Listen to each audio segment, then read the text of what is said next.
Dubey sir, now you can unmute and say. Okay.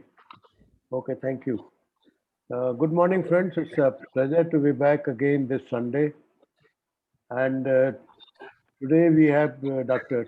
Deepti Priya Mehrotra, and she'll be talking to us on intelligent revolt, the role of education.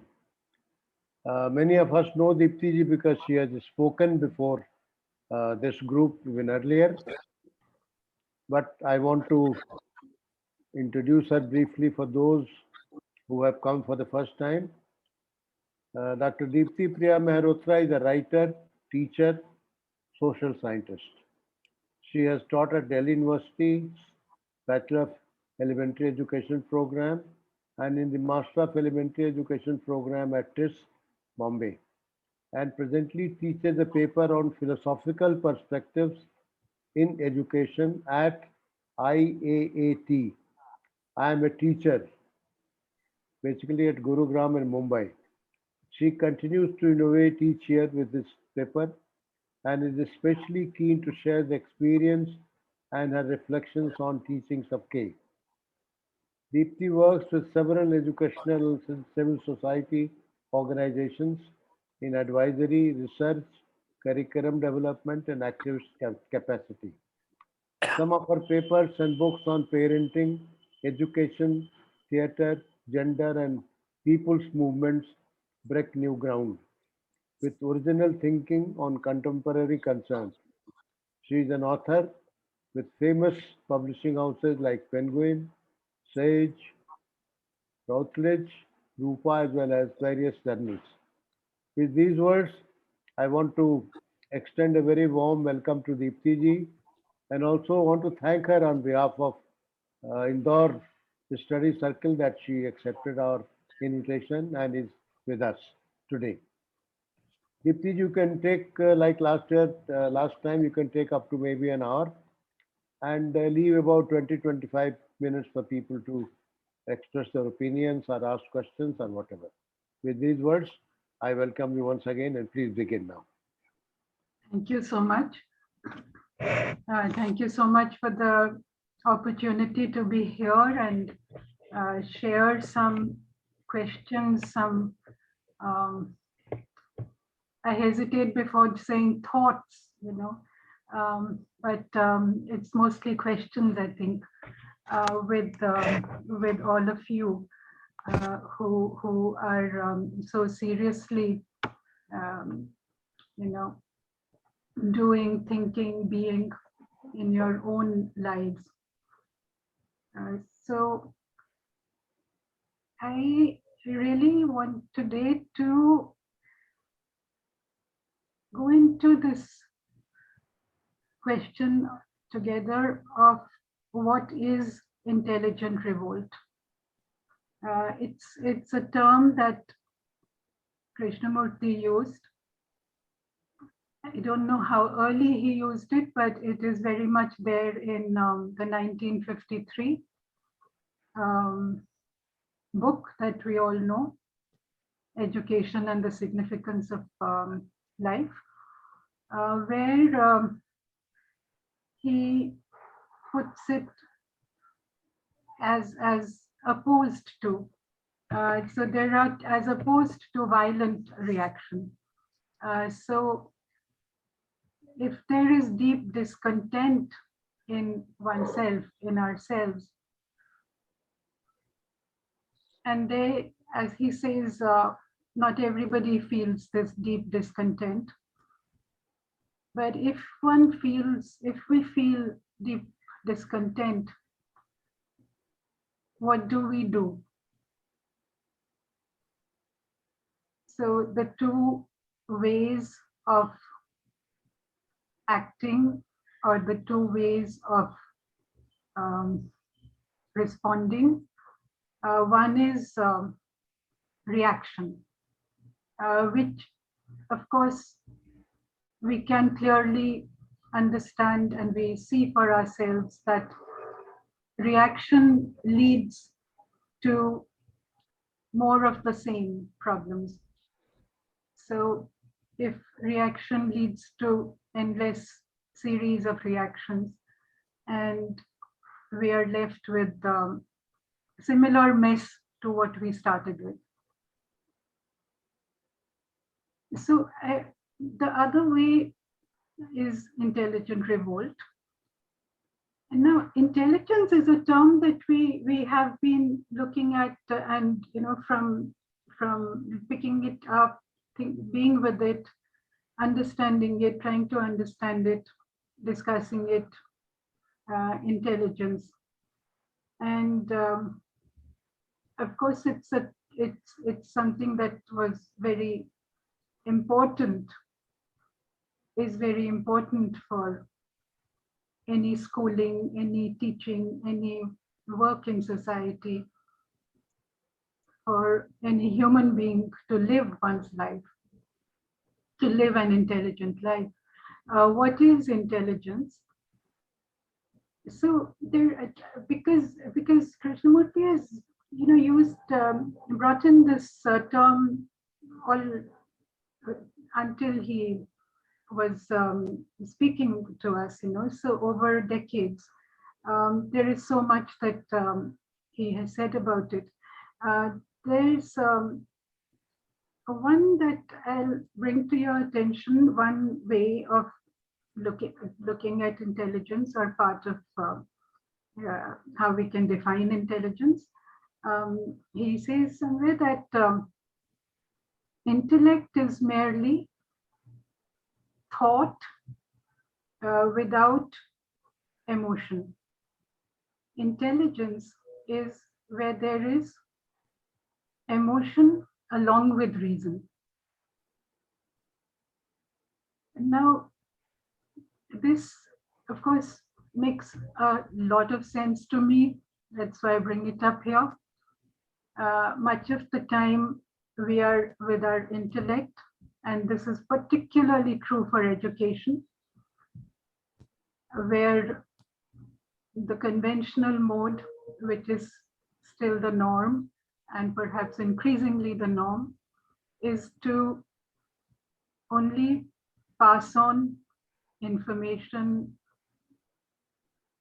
subject knowledge, try to sharpen the mental faculties,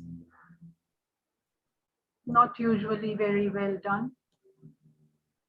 And the rest of the human being, which is the body, the emotions, clearly there is the physical, clearly there is the emotional. These are left untouched, just left to themselves. And this was what one has observed and what one has experienced of schooling. And so it's only the few who are very good at sports, who get any kind of physical,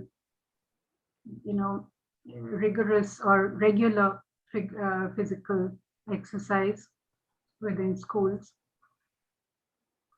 And the rest, it doesn't matter. So it's not really part of the educational enterprise to address the physical, to educate and cultivate the physical being for conventional education. And the same goes for the emotions. So these emotions fester. These emotions, it is not as if they are literally left untouched. They are consciously not touched, but they are deeply affected by the process of schooling. As is the physical, if a child is made to sit for hours every day, it's not good for the child's body.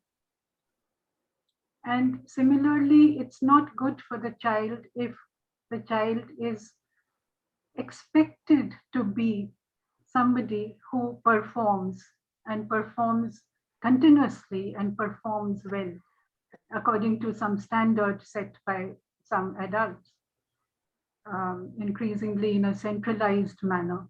So some far off government look at what curriculum is to be transmitted, it seems. The curriculum is a transaction nowadays. It is to be transmitted to the children and to the students, children, adolescents. So this curriculum is something that may not be relevant to the daily concerns of children. It may not be relevant to the daily concerns of the adults involved, the teachers, the parents of the children. And yet this is the curriculum that is to be transacted because it is considered to be something which will ultimately be able to land a job for the young people. Now, we here can all see that this is harmful, this is dangerous. And although we have been seeing it, those who have been interested in Krishnamurti or in Tagore or in Sri Aurobindo in the mother's education, have seen the folly of the conventional educational mode, and in their own different spheres have brought in education which has addressed more of the human being. So intelligence can be awakened only if there is an addressing of the whole human being. If the human being is respected, if the human being is free, if there is a mutual respect, a mutual relationship, a mutual learning between the teachers and the students. And this is something that one deeply is aware of. So what do we do when we are aware of this? We teach. Where do we teach? Actually, teachers teach anybody they meet, but teachers as true teachers when with their students allow or create an environment where there is freedom, where there is love, affection. Now, this term is normally taboo in schools and universities, of course. There is no need for any affection between teachers and students, but unless there is affection, unless there is concern and care for each human being in that classroom, there is actually no true education. So it is only when there is affection that we actually are able to begin to see, to observe, to understand each individual child. Because otherwise it's just a mass of young people or children sitting there, and one has 50 minutes or 45 minutes, and one teaches a certain subject, and some students put up their hands, they are the good students. There are some who don't do their homework. So they can be scolded, they can be called the bad children, they are beaten, so this is the convention that is the norm. Of course, we now have kind of rules and some kind of official awareness that children should not be beaten, that corporal punishment should not be used on children.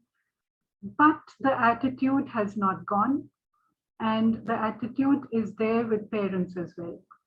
बच्चों को मारेंगे नहीं तो सीखेंगे कैसे? So time and again, parents actually give license to teachers that this child is not studying, do what you like with this child. So the, parents kind of give over their responsibility to the school. Now, intelligence is possible only in an atmosphere where there is freedom for the child to blossom with every part of the being being cultivated, being allowed to grow in its natural fashion, to grow towards its potential. So the physical body can grow in harmony and strength. The emotions can grow also in understanding and towards a certain kind of awareness and sensitivity and the emotions that are nearer caring rather than competition. So the emotions also require a certain observation and cultivation.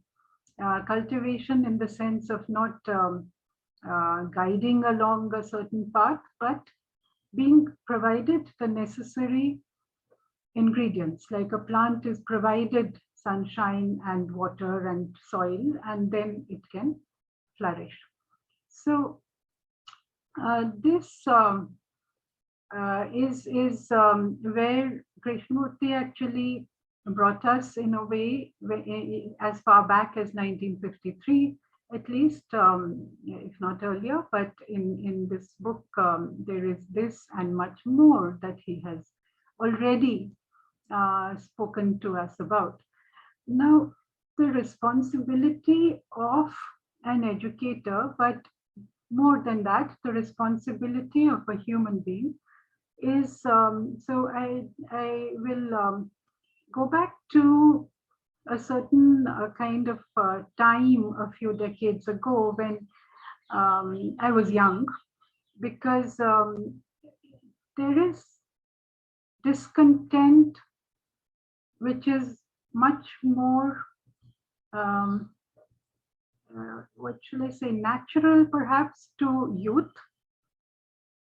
It comes, there is more of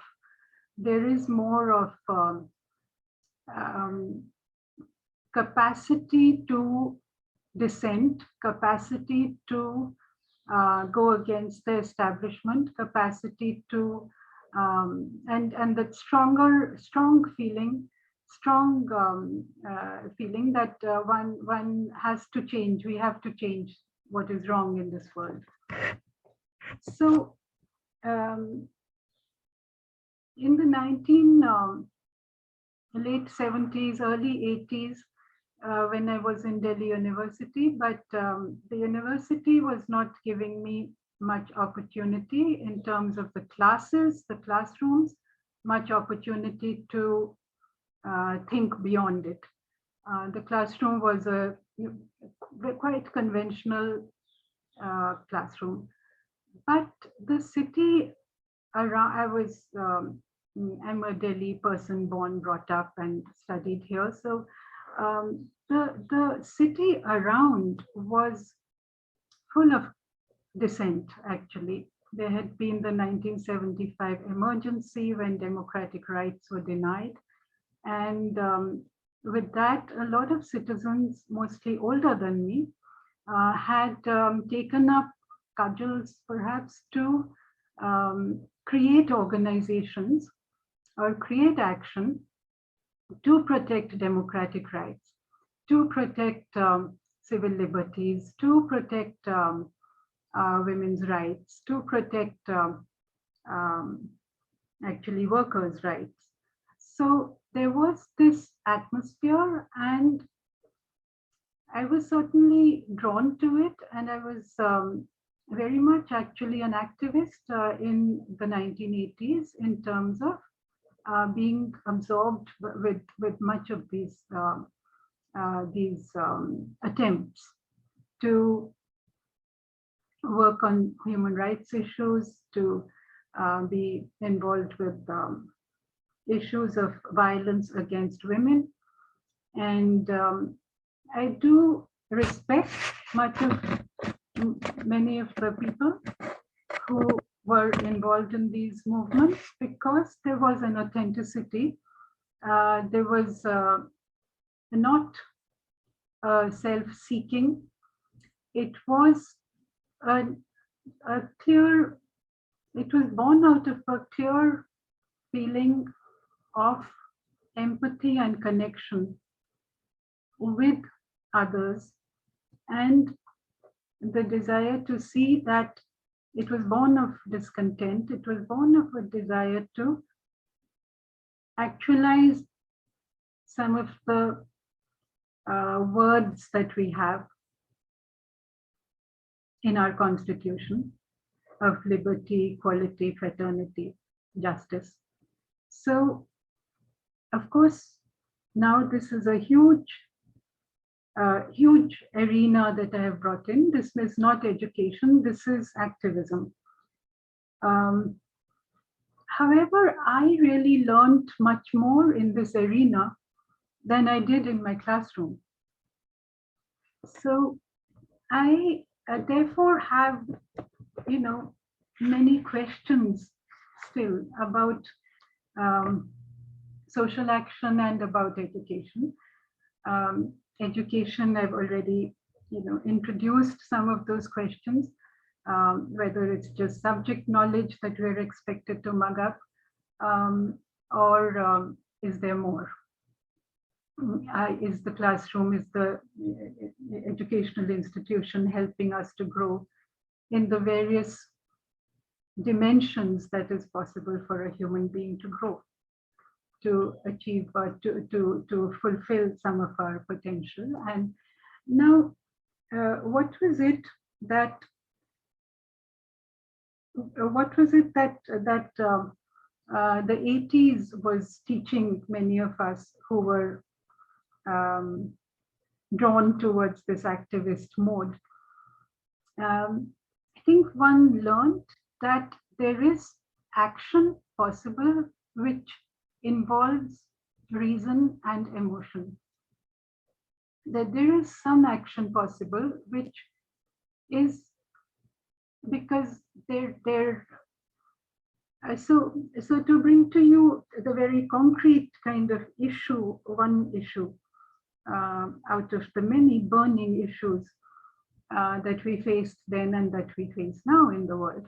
But one of the burning issues literally was that in the late 1970s, some ordinary, actually, women realized that there were women facing violence in their own homes, which was unaddressed by the law and order, law and justice machinery. It was in the newspapers every second day, a little item saying that so-and-so was burnt because her kerosene stove burst and she has died. Now, this was passed off as an accident for a long time, and it was only when some very concerned women took it up and went into homes and talked to, went actually into police stations also, that investigation began, because it was, the home was considered a place that is kind of sacrosanct. You cannot, the police and so on, do not enter that domain very much.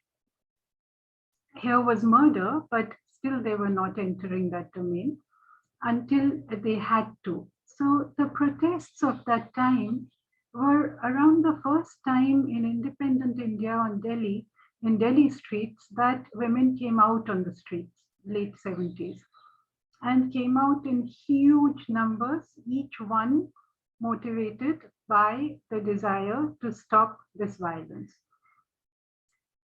A few who joined were actually women who had faced violence in their own homes.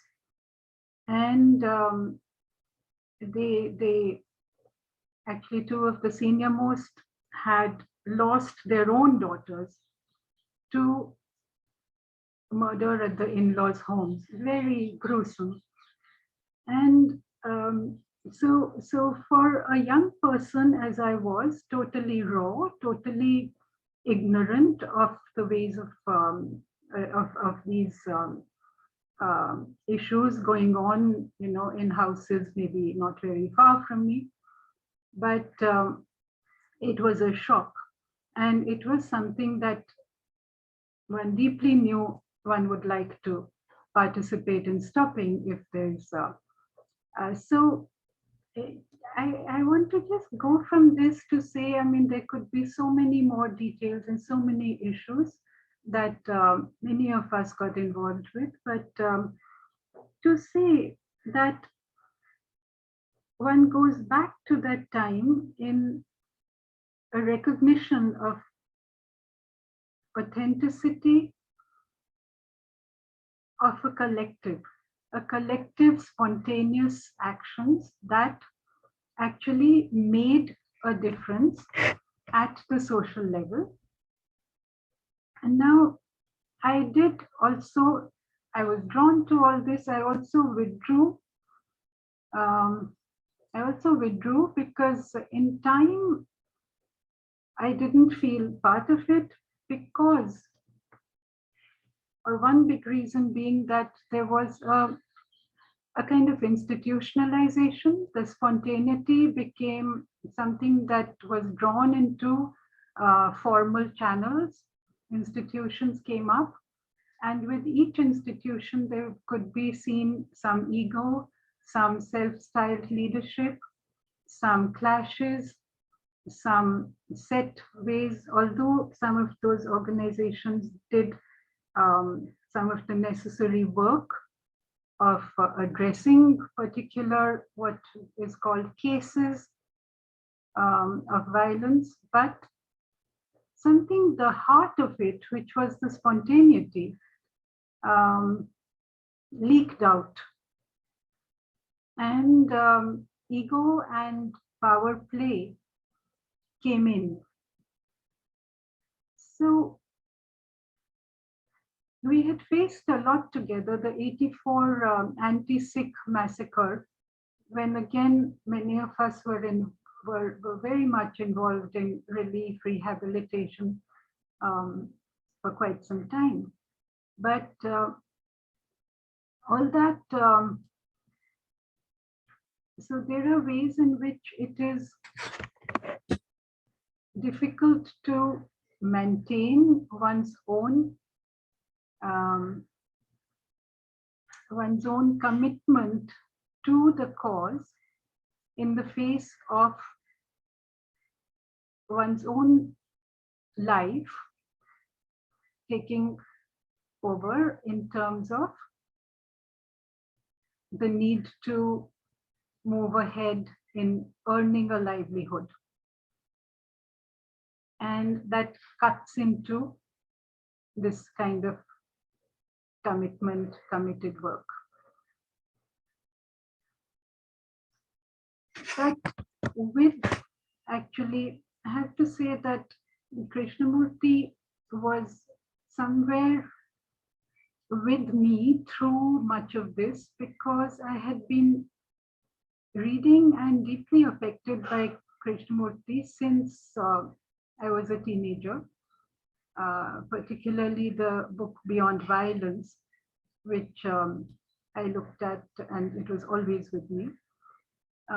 So there was a way of being in it and a participant observer, actually.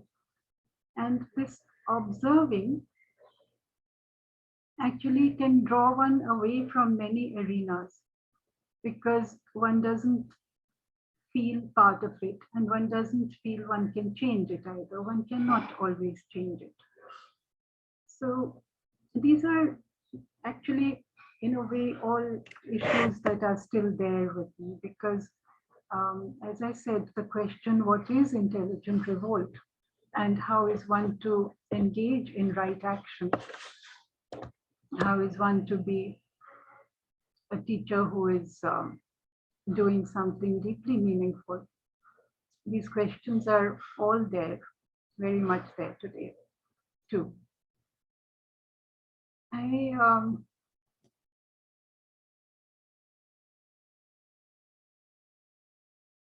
So I'm wondering if we can actually do today's talk in a slightly different way. Can we open up for a while to comments and questions, and then I can come back again? Yeah? Yes, we can do that. We can do that. Yeah. Yes. So we can take questions. I want to add here one point that Christy always encouraged, in fact, many times, that a teacher should be the critic of the society, and he must question the values of the society and bring his or her own values, and he or she should do it along with the students, and not in a violent way, as you had mentioned, but with lots of compassion, with lots of sensitivity. So I think this is very important for us to remember, as you have mentioned. And I think Harshad Bhai wants to make a comment. Dr. Harshad Parekh. Yes, sir. Unmute yourself.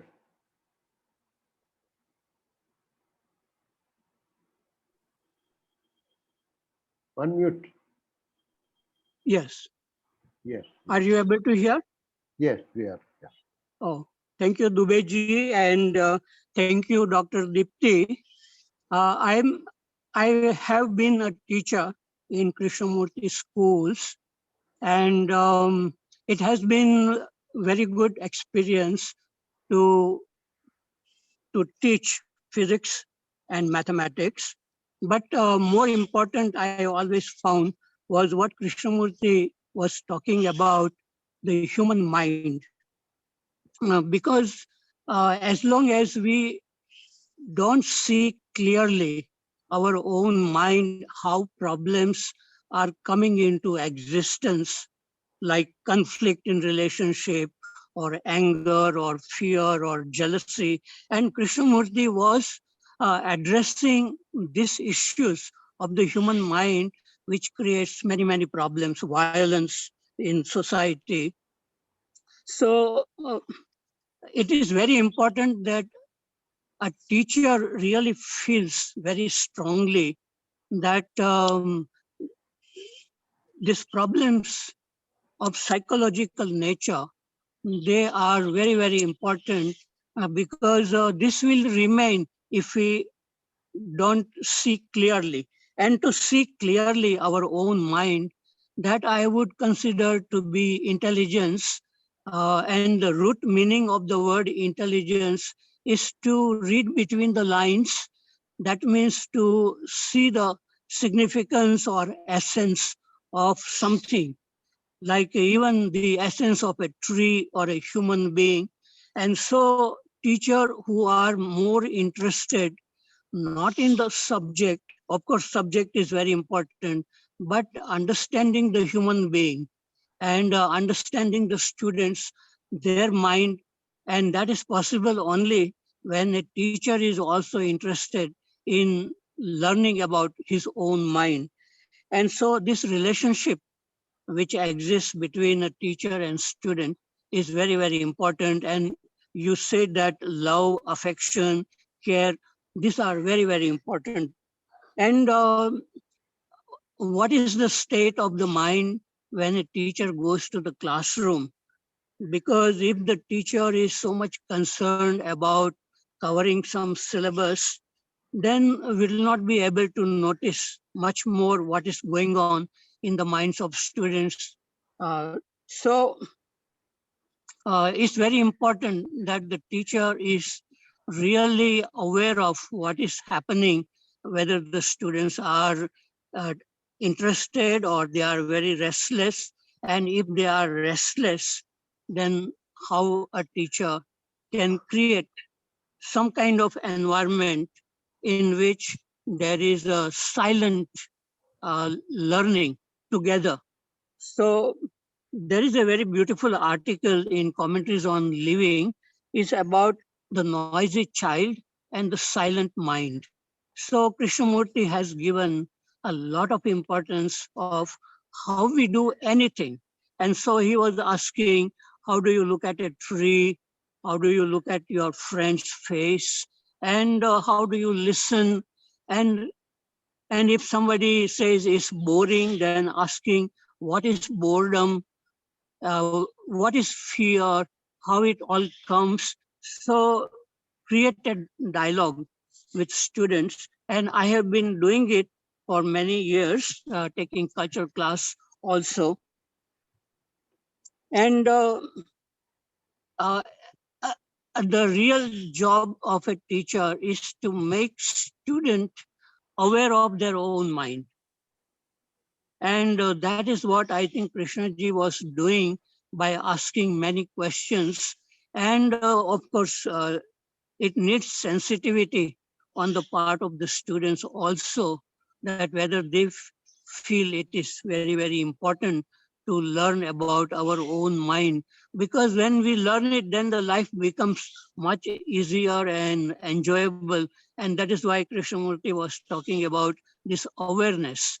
And that awareness is something, or intelligence is something higher than intellect. And in our schools, generally, we are developing intellect in the school to understand some problems of physics or chemistry or biology or like that. But real intelligence, I feel that it means awareness of our own mind, how it works, how fear arises, how anger arises, how conflict arises. And so it requires an ongoing, effortless awareness, which Krishnamurti was talking about. And so I know that this is the most difficult thing, but this is the uh, most challenging thing for a teacher, to create an atmosphere where everybody is listening not only to the teacher, but their own mind, what is going on. So, uh, okay, I think I have said enough. Thank you very much. Yeah, can I take it from there too? Because both of you have contributed such valuable insights here to the atmosphere in the classroom that you have pointed out, which really requires the teacher to be aware, to be attentive to each child, to engage with each child, to be able to sense that the mood of the whole collective. Sometimes the whole class is restless. What do we do then? And to be able to address each child, to know the capacities of each, what is going on, the fear, the conflicts, and to help the child to go into that also. So, and the compassion that you spoke about, Dubeji, and that students should be helped to be aware of what is going on in the world as well.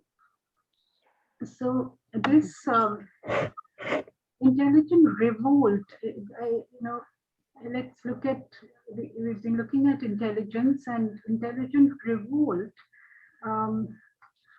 Why did he use the word revolt when he was clear that it is not violence? Revolt is often associated with violence. But he said that is reaction, that is usually violent, that is going into some paths which are not helpful.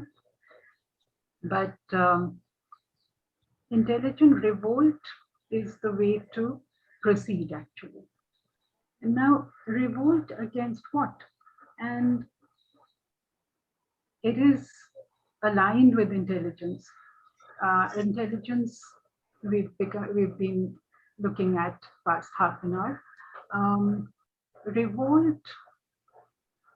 So we begin with each human being then, as Harshad has pointed out, each child and each teacher and each human being, we need to begin with ourselves. And somewhere I found this very pithy, what Krishnamurti says somewhere, that to go very far, one must begin with very near.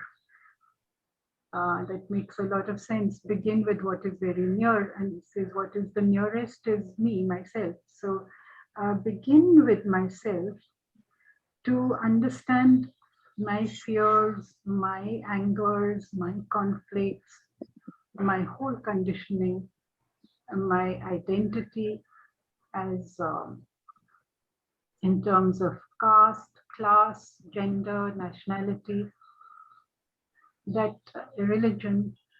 So he looked a great deal at religion, these divisions that are created then. If my identity is XYZ, then I am not, all those who are not X, not Y, not Z. There's a division that we begin with. So if I'm going to be very much planted, if my feet are remain very planted in being an Indian, in being a Hindu or a Muslim or a Christian, or and in being a certain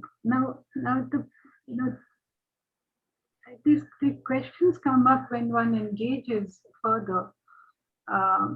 For somebody who is from a working class background, who is perhaps at the bottom of the heap of society, who is struggling to survive, those children also come to school. And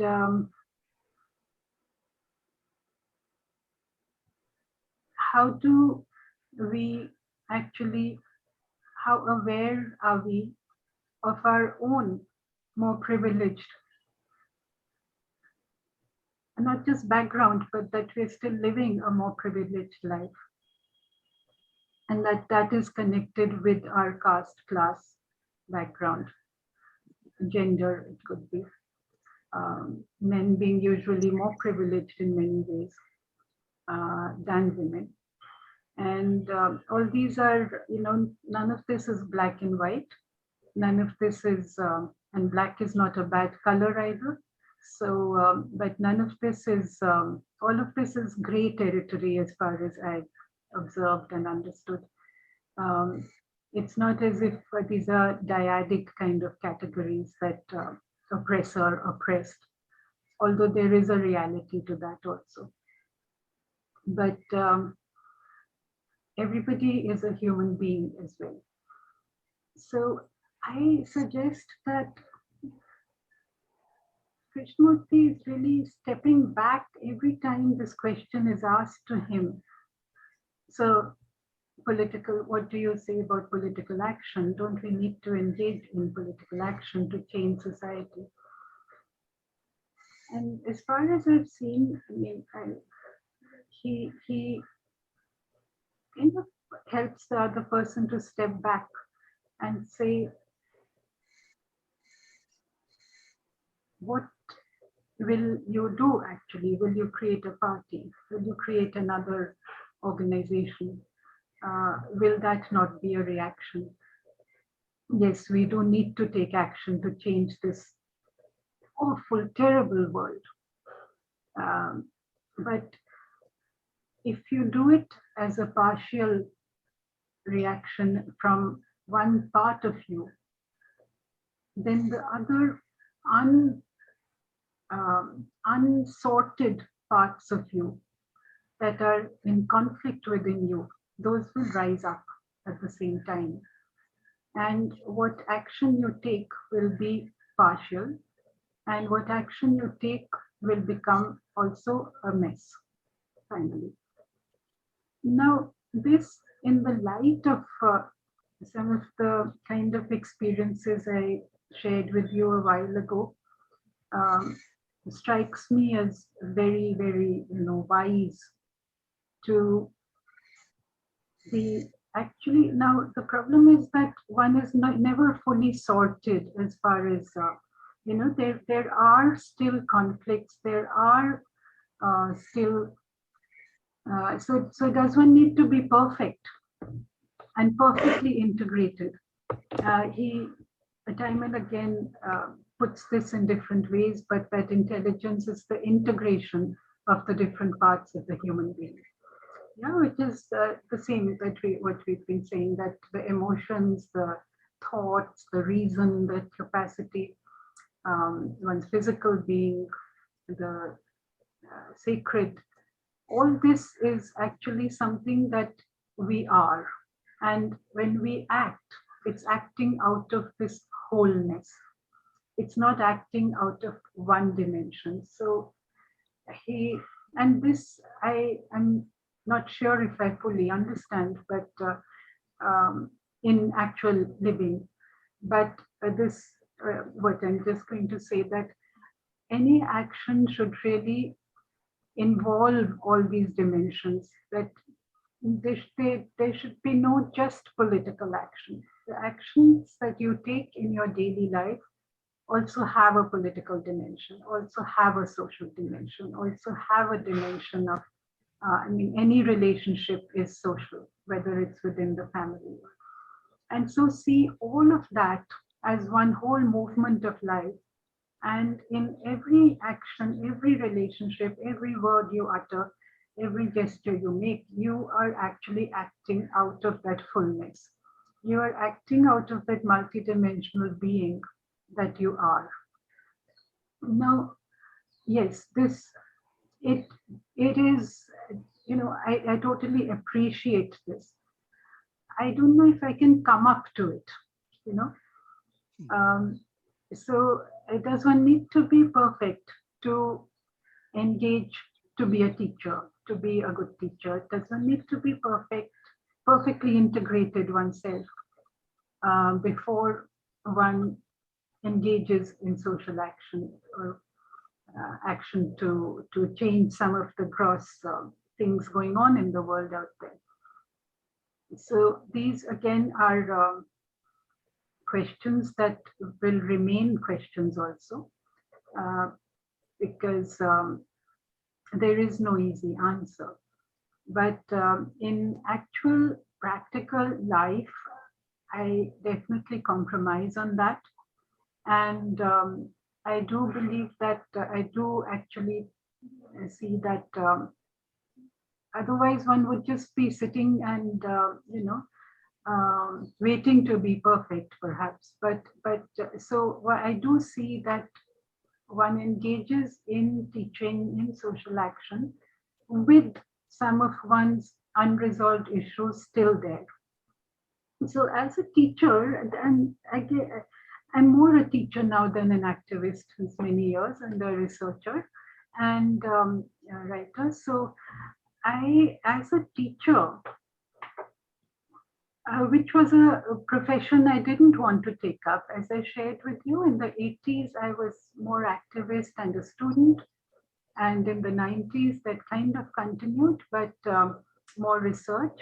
I didn't want to teach. It was the family profession. Partly, I didn't want to teach because it was the family profession, but also because I thought it's an ivory tower that we get into.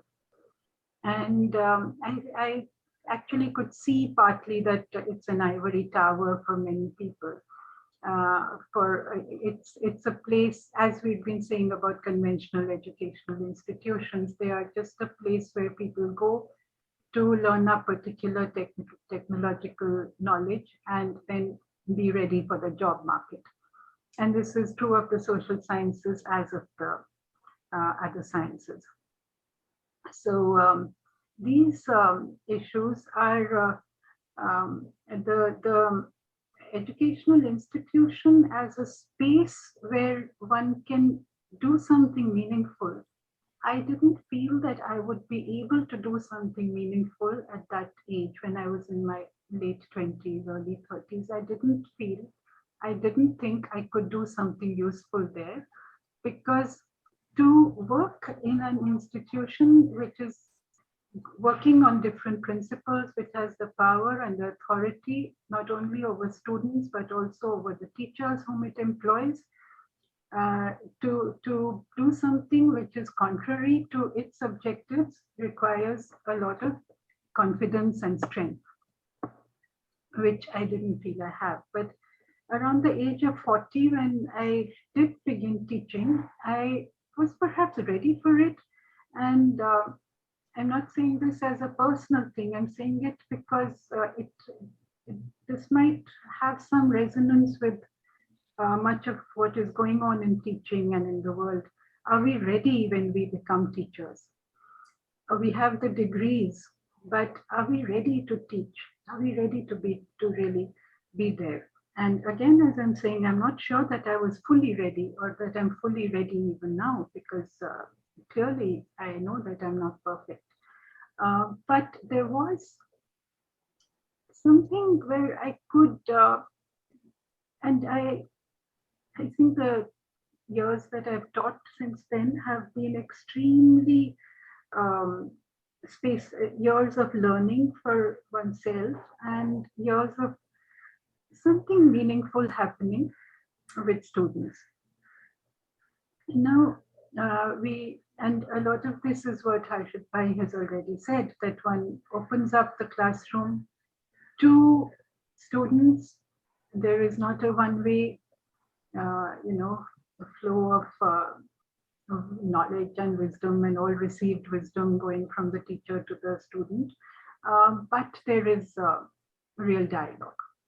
And that is completely satisfying for teachers and students, because there is a spontaneous interaction, bringing out of what is repressed very often.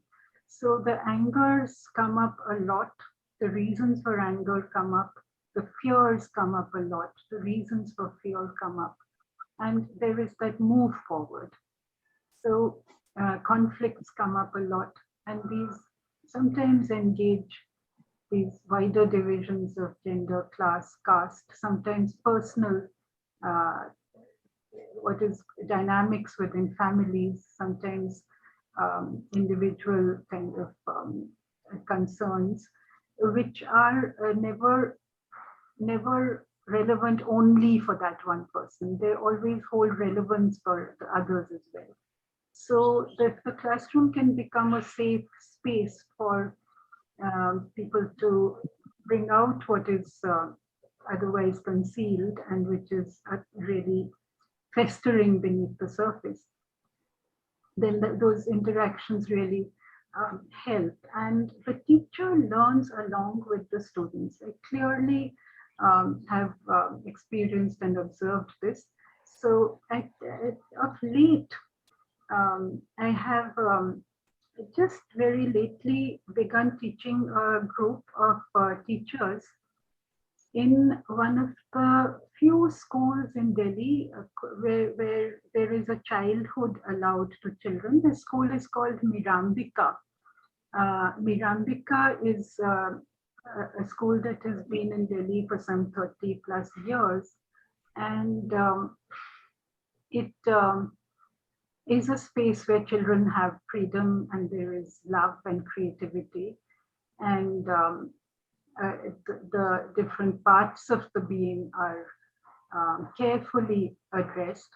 So it's an unusual school to have in this cruel kind of callous metropolitan space that we live in, where children in the best big schools are otherwise expected to behave like little adults, engage in competition, one-upmanship, perform. Little 3-year-olds performing.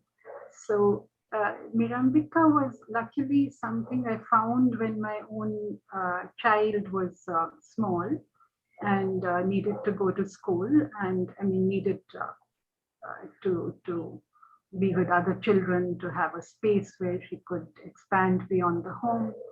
And so Mirambika has been part of my life since 1993.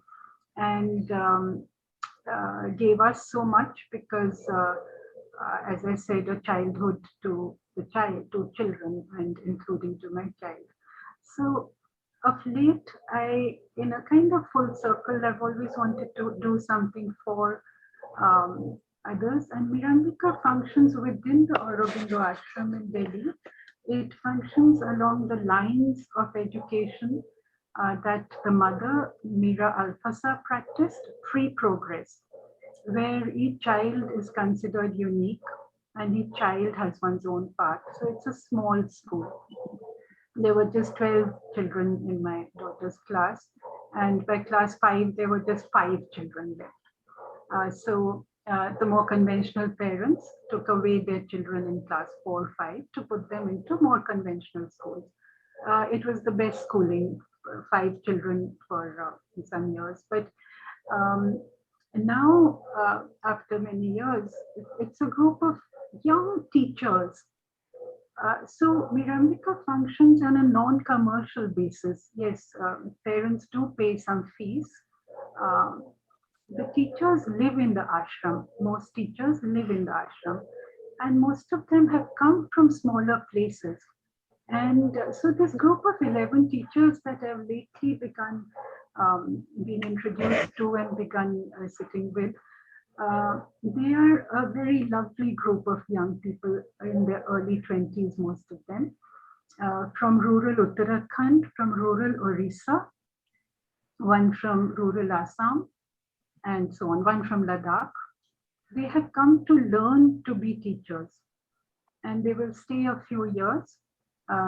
Some of them will do a B.Ed while they're here, linking up with some university that they will be helped to link up. But at the moment, most of them are doing no formal course, but are inducted into teaching in Mirambika. So what the Mirambika principal and others asked of me, they said these young people have problems with language, English and Hindi. Can you help with their communication skills? And they said something very different also. They said these young people have come from rural, less privileged backgrounds mostly. And the children who come to Mirambika are coming from middle class, mostly middle class English speaking households.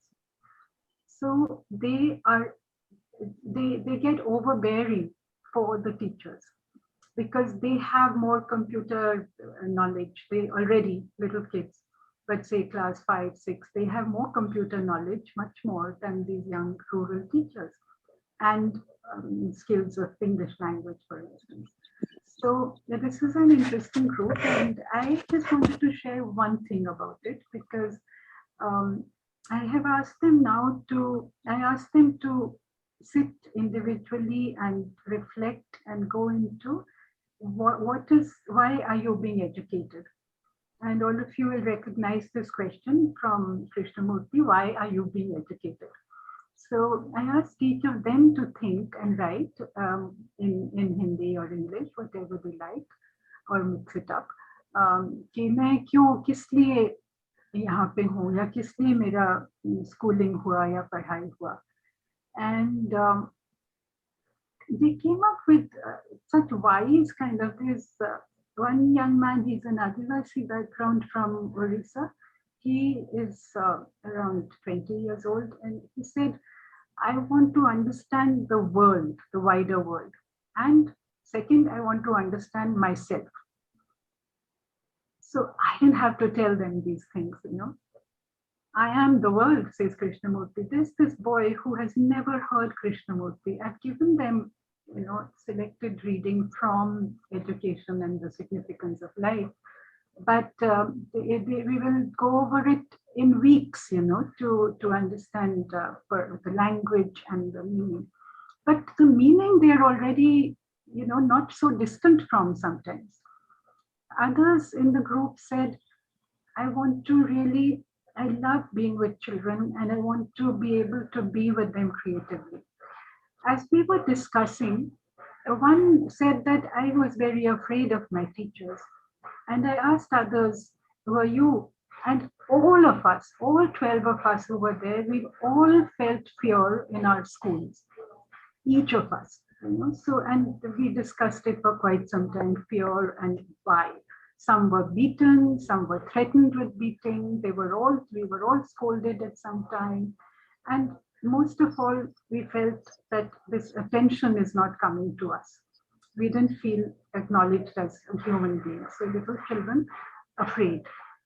So these young people said that I want to be a different teacher. I want to be able to create the kind of spirit I see in Mirambika of freedom when I go back to my village in Uttarakhand. and so on and so forth. So of course, they want to say that I would like to be able to earn my livelihood as a teacher. And one totally respects that as well, motivation. But she was not only there, she was also there with a lot else. One said, she's actually already done an MSc in physics in Odisha, but she is here and learning to be a teacher of small children. She said, I was pushed to do subjects I didn't really want to do.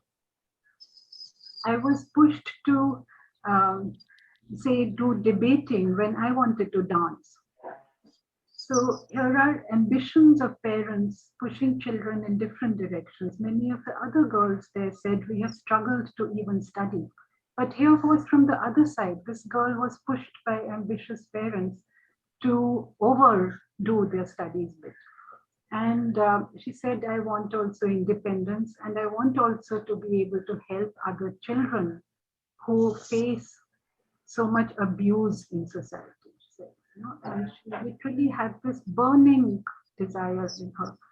So I think I will, okay, just to add to this, I asked them also one day to say something good, that they found one good quality in the person sitting next to them because they've been with each other for some time.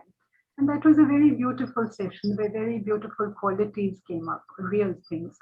I was very sincere. And so the one sitting next to me, she said, ma'am, shall I give your qualities? I said, I've hardly been with you for much time, but if you like. So she said, I find you very peaceful. So we went round and then I asked everybody, do you agree with what was said about you? And everybody had something to say. Some said, yes, I agree. Some said, no, this was not. And then I said that, I feel so good that you find me peaceful, but I have to also say that I'm not always peaceful. So this was a very, something that was a learning kind of opening also, because they were all attention, because for a teacher to be one of them feels very good, to not be hanging above them as a perfect being, but to be one of them and to say, I'm not always peaceful. I said, man, then do you look like, are you something else and you come up as, you appear to be something else from what you really are?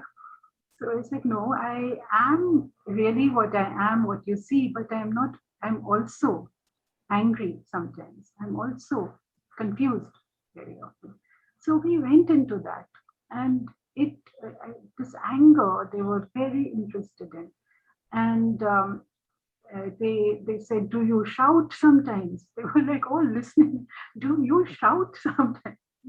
Yeah. So these are things that all human beings do sometimes, unless we have achieved. I don't know anybody myself who doesn't sometimes get angry, who doesn't sometimes bring it out, not in the best ways, though often one may step back and not erupt. And that is the learning one has had in life, at least some learning that one can share that, yes. But so these, so yes, I think there is something we can do as teachers. I totally see that. But the questions about, there is still a deep discontent. I feel that I am not doing sufficient to bring about that change in society that we desperately need today. I will really look forward to more comments and questions. Shakti ji. Yes, Shakti ji wants to say something. Yes, Shakti ji. I don't know where Shakti ji is.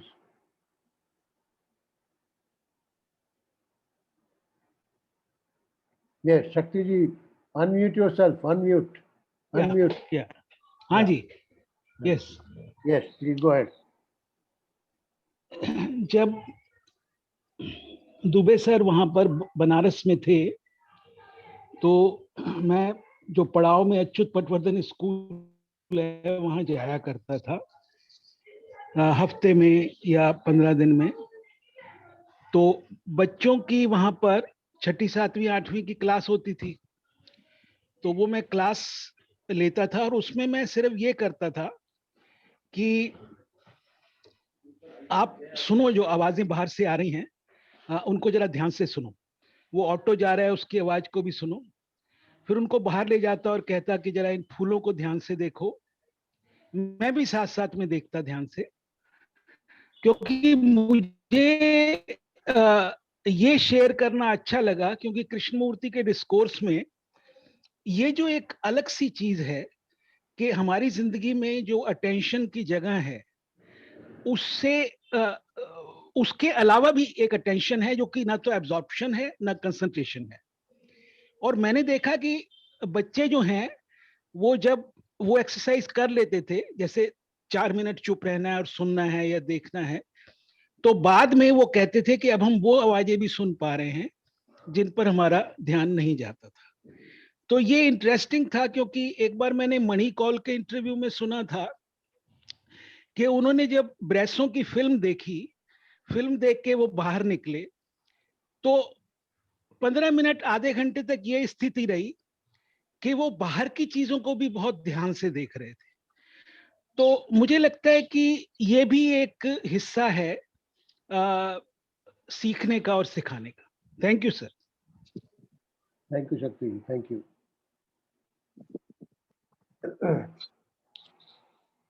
I think some other people have also sent comments in the chat box.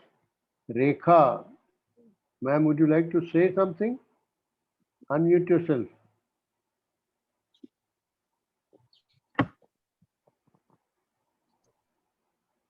Rekha has, I am a teacher educator. Student teachers often raise the question of completing syllabus Yes. and the fact that teachers are bound by the timeline. How should a teacher balance between freedom and syllabus guidelines?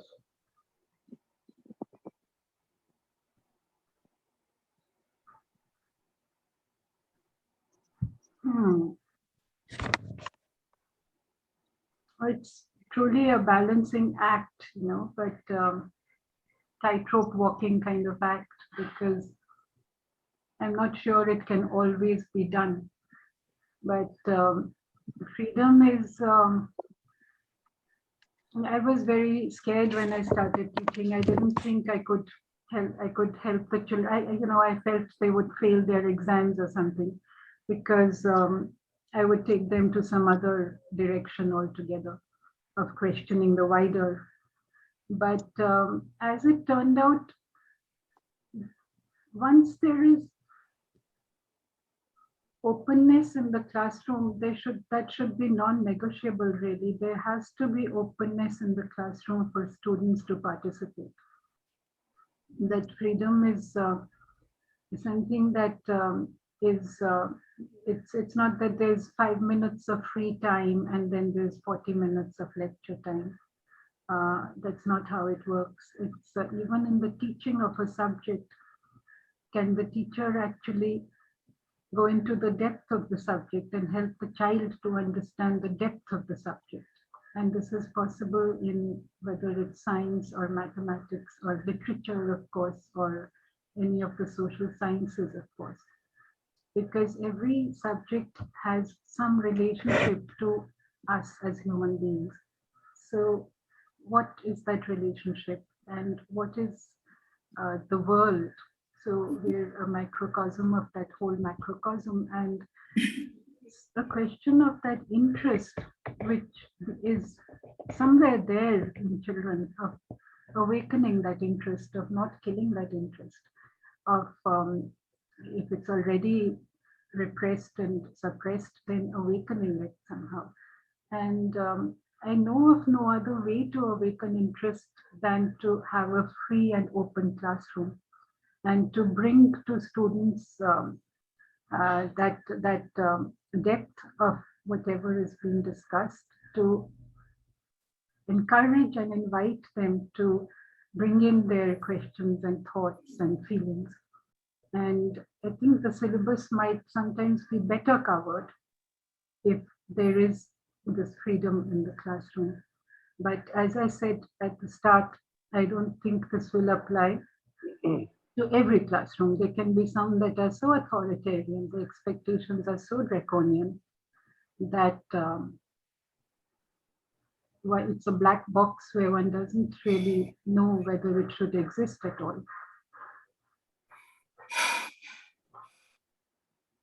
I just want to add to what Deepti ji said to Rekha. What about classes where you don't have a pressure of completing the syllabus? How do you handle children? Or even in those classes where you are bound by the, certain exam affiliation boards and you have to complete it and children have to face the exam and so on.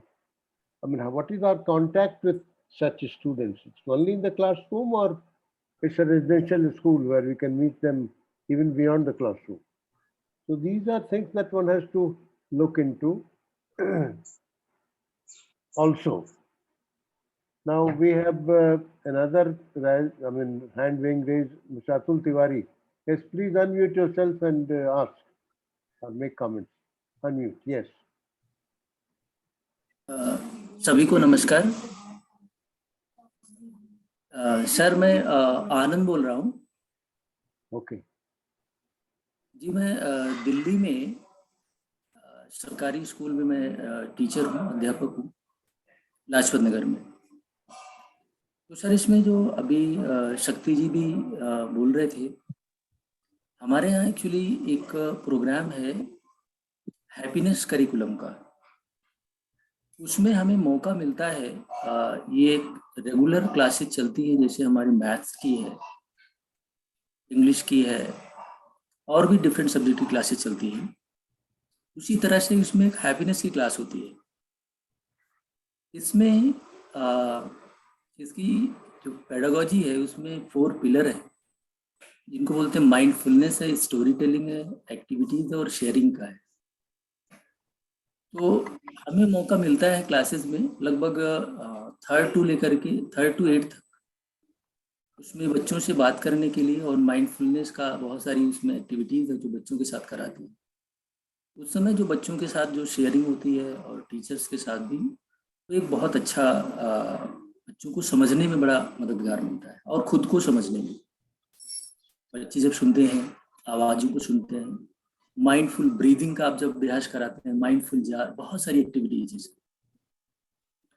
और इसका impact हमारी जो subject teaching है, चाहे वो maths है, चाहे वो इंग्लिश है, कोई लैंग्वेज है, उसमें भी उसका असर दिखता है। क्योंकि जब तक हम बच्चों को समझ ही नहीं पाते हैं, तब तक हम कुछ भी उनमें उनके साथ ट्रांजैक्ट कर पाना, उनके साथ बातचीत कर पाना, वो थोड़ा मुश्किल होता है। हमारे यहाँ की जो दिल्ली के स्कूल से उनकी चैलेंजेस बिल्कुल अलग हैं, थोड़ा सा डिफरेंट है, डाइवर्जन बहुत है, बहुत सारी चीज़ें हैं। लेकिन उनके बीच हमने जो महसूस किया है कि हमारा जो बच्चों के साथ जो एक रिलेशनशिप है, एक दूसरे को समझने से, फिर उसके बाद जो सब्जेक्ट टीचिंग है वो बहुत आसान होती है, क्योंकि बच्चे भी उसको सुनते हैं और समझते हैं, अपनी प्रॉब्लम्स रेज करते हैं। लेकिन उसकी सबसे बड़ी चीज़ ये है कि बच्चों के साथ हमारा रिलेशन कैसा है, हम रिलेट कर पा रहे हैं बच्चों के साथ या नहीं।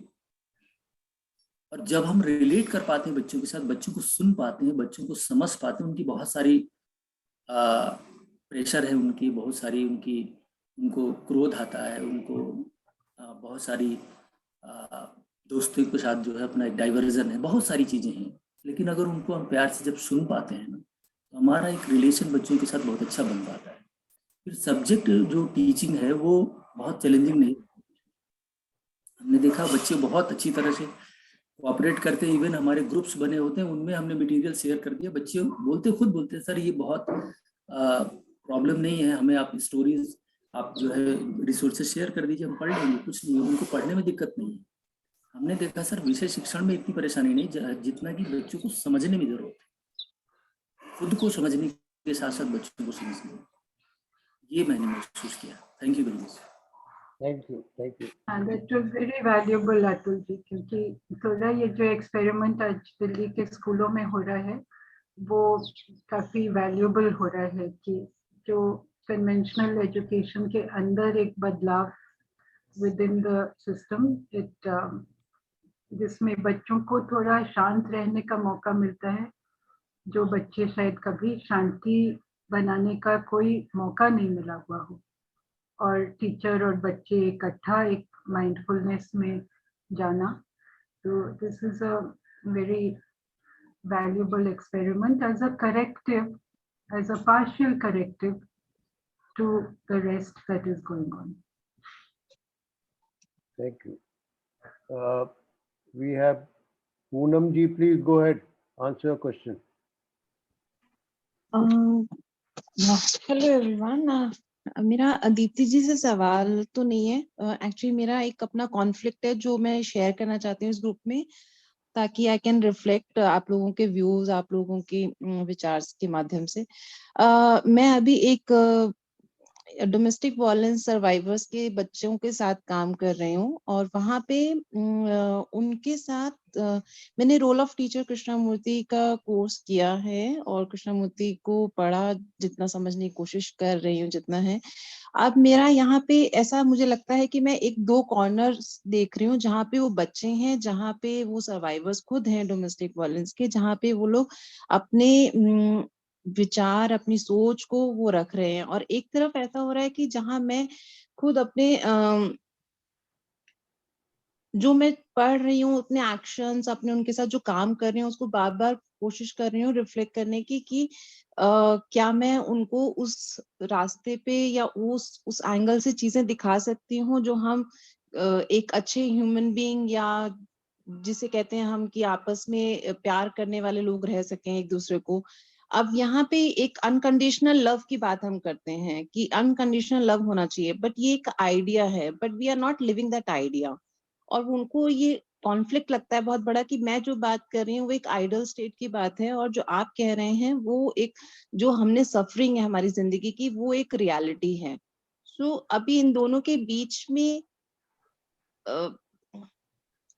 मैं कहना चाहूंगी दोनों के बीच में रास्ता कैसे बनाऊं, वो मेरा एक कॉन्फ्लिक्ट है कि मैं उन बच्चों के लिए कैसे ये ट्रस्ट बिल्ड कर पाऊं कि नहीं, हम चीजों को दूसरे तरीके से भी देख सकते हैं, या पता नहीं. अभी मैं इसी द्वंद में हूँ, मैं खुद ही सोची, मुझे लगा कि आप लोगों से शेयर करूं, शायद मेरी कुछ मदद हो पाए. Thank you so much. Poonam, आपका ये जो द्वंद आपने बांटा, बहुत धन्यवाद इसको बांटने के लिए, क्योंकि ये एक असली स्थिति के साथ आप जूझ रहे हैं और मुश्किल काम करने का प्रयास कर रहे हैं.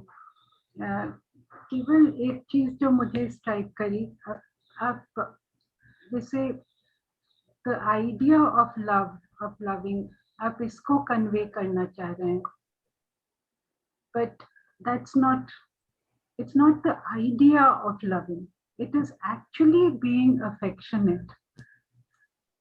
You have to use those words at all. But being affectionate is something very, very real if one is, and it touches children, it touches the adults, and those who have been abused, or those who have children of survivors of domestic violence, will need time to trust, because they have to protect themselves. They would have built up very defensive walls. So that trust, I would think, like the first step is to be completely caring, and that will be something helpful to begin with for each of them. Thank you, It Deepti. might need more people also. It might need more persons, because it is a very hard, it is not easy to, as you know, to take on. So caring for them, but caring for yourself is equally important, because I think very often social workers do not do that.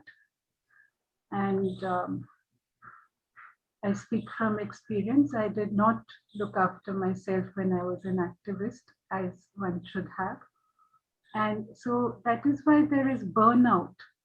That is why हम लोग जो अगर कोशिश करते हैं बहुत मुश्किल स्थितियों में साइकोलॉजिकल हेल्प और प्रैक्टिकल हेल्प पहुंचाने का, पर हमारा अपना रिसोर्सेज, इनर रिसोर्सेज खाली हो जाता है कभी, you become emptied out, then you actually can't help either. For instance, हम प्यार से बच्चों के साथ या किसी महिला के साथ बात कर रहे हैं और उसके अंदर इतना गुस्सा है कि वो तब भी हमारे साथ गुस्सा है, तो then one can start reacting, and that is, in a way, it will happen. But to have, again, we come back to what we've been saying since the beginning, that as a whole integrated human being, if I come to that real world problem or person, as an integrated human being, I'm able to sense what she is going through and what I am going through at the same moment. And both remain equally important.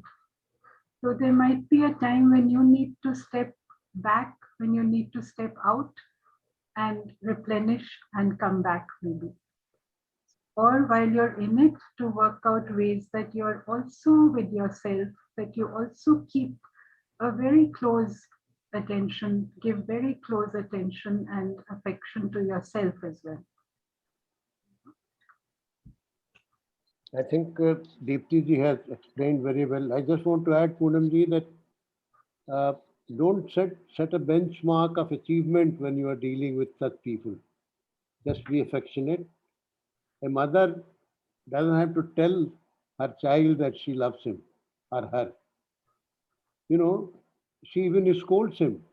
At times spanks him, but the child still comes back to the mother because he or she knows that their love is pure.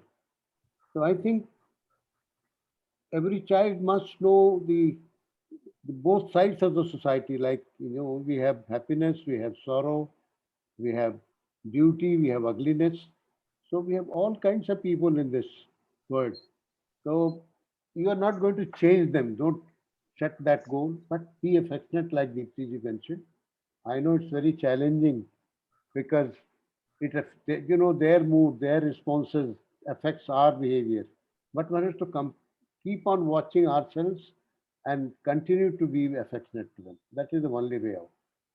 And just whatever happens, happens. That's okay. This is what you can do. We'll go to Harshad Bhai. I think we have less than 5 minutes, in fact, 2 minutes only. So we'll have Harshad Bhai and then Hansa's hand is up also. Yes, Hansa after Harshad Bhai. Harshad Bhai first, then Hansa. Yeah. Yes. I like to say that Krishnaji said, and I also feel that teaching is the highest profession. And the problem is not with the student, but with the educator. And so Krishnaji also said, educator is to be educated. And when the educator is really confident, is really passionate, then something can be done. And I have found that there are teachers who are passionate about mathematics or music, and they create a lot of interest in students about mathematics or music. Similarly, when a teacher has a passionate interest, real feel very deeply about what Krishnamurti is saying about the human mind, how the problems come into existence, then such a teacher can also create interest in students to look at their own mind, their daily life, if there are problems in the hostel or in the classroom or on the play field.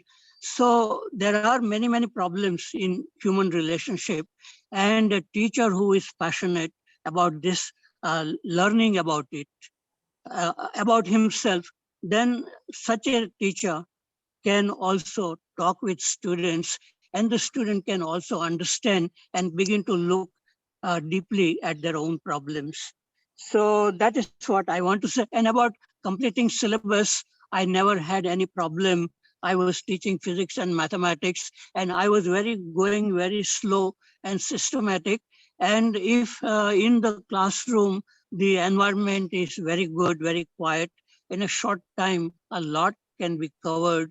And so I never had problem about covering the syllabus. And in spite of speaking about this, what Krishnamurti is talking about, that also I continue with students. Even in the classroom, physics classroom, because there is an energy. So there is physics is the study of energy. And similarly, there is an energy within our body. And that energy is wasted with unnecessary thinking and conflict. So a great possibility exists in learning, even in physics and metaphysics. Okay, thank you very much. Thank you, Harshad. We'll take the last question now. Hansa ji, please go ahead. नमस्ते सबको, मेरा नमस्ते। दीप्ति जी, मेरा ये सोचना है कि primary level पर अगर अपन बच्चों को अच्छा बेस बना दें तो उनको आगे की लाइफ में सब चीजें समझने में बहुत इजी होगा। तो अगर अपना प्राइमरी लेवल के जो बच्चे हैं उनको अपन थोड़ा स्ट्रॉन्ग वे में सब चीजें देव जय कृष्णमूर्ति स्टडी की सारी जो भी जितनी भी अपन जैसे नेचर को देखना या समझना चीजों को, या पढ़ाई में भी अपना जैसे एजुकेशन में भी अब उनको जैसे पूरा वर्ड्स का पूरा ज्ञान हो, बेसिक अच्छा उनका स्ट्रॉन्ग हो, तो आगे की लाइफ में उनको ज्यादा दिक्कत नहीं आएगी, ऐसा मेरा सोचना है। और दूसरी चीज, पूनम जी आप बहुत अच्छा काम कर रही हैं। पूनम जी, मैं आपको आपको मतलब थोड़ा बताना चाहती हूँ। Ma'am, we have past time. We have hardly 1 minute, so be very brief now. Okay Poonam ji, मेरा सोचना है कि थोड़ा एक्स्ट्रा एफर्ट लगे। And there's problem with your audio. Extra सुनाई नहीं दे रहा हंसा जी, हाँ, सुनाई नहीं दे रहा, आपके ऑडियो में कोई प्रॉब्लम, आपका म्यूट है। I don't know. अच्छा हंसा जी, we'll close now. It's time. We are almost over time now. So I want to thank Deepti ji for bringing out a very thought-provoking discourse. And I think as teachers, we can all ask lots of questions and share our experiences because this is what we see in our daily life. With these words, I want to thank Deepti ji for being with us today. And I want to announce the next week lecture. Next week, we'll have Mr. Peter Cohn. He is a British citizen settled in Thailand. And he is going to talk on via negative and via positive, no path and all paths. So this will be on case teachings.